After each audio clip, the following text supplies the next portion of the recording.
பராசக்தி படம் எப்படி இருந்துச்சு? இல்லவே இல்லை. படம் ஒன்றும் அந்த அளவுக்கு ஒத்து இல்லை.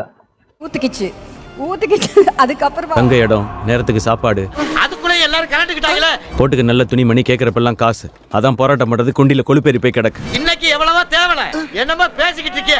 மொத்தத்தில் இந்த படம் எப்படி இருக்குன்னா, இப்போ நான் பேசுறதை நீங்கள் பார்க்குறீங்களா?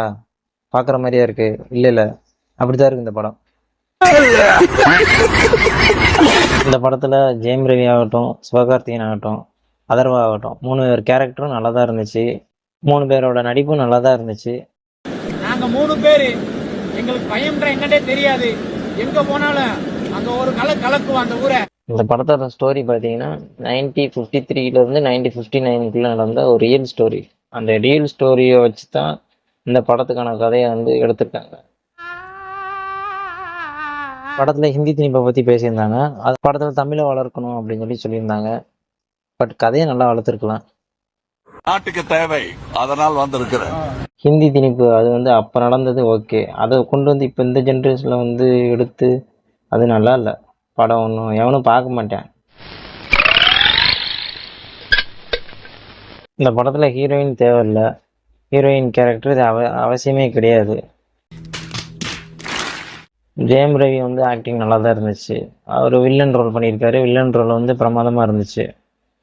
ஸோ இந்த மாதிரி உண்மை சம்பவத்தோட கதைகளை ஹீரோக்கள் யாரும் நடிக்காதீங்க. அந்த உண்மை சம்பவம்லாம் ஒரு சரித்திரம். அந்த சரித்திரத்தை கதையாக பண்ணுறேன்னு சொல்லி டேரக்டர் சொன்னாங்க, வச்சாங்கன்னா ஹீரோக்கள் யாரும் நடிக்காதீங்க. தயாரிப்பாளர் பாவம், அவன் துண்டைத்தான் போட்டு போகணும். 100 ரூபா 150 ரூபா கொடுத்து டிக்கெட் பார்க்குற எங்களையே பார்க்க முடியல. எப்படி தயாரிப்பாளர் ஒத்துக்கிட்டான்? எப்படி எடுத்து பணம் போட்டு படம் எடுக்க விட்டான்? ஸோ ஹீரோக்கள் இந்த மாதிரி கதைகளை எடுக்காதீங்க. இது ஒரு சரித்திரமான கதை, ஒரு உண்மை சம்பவம்.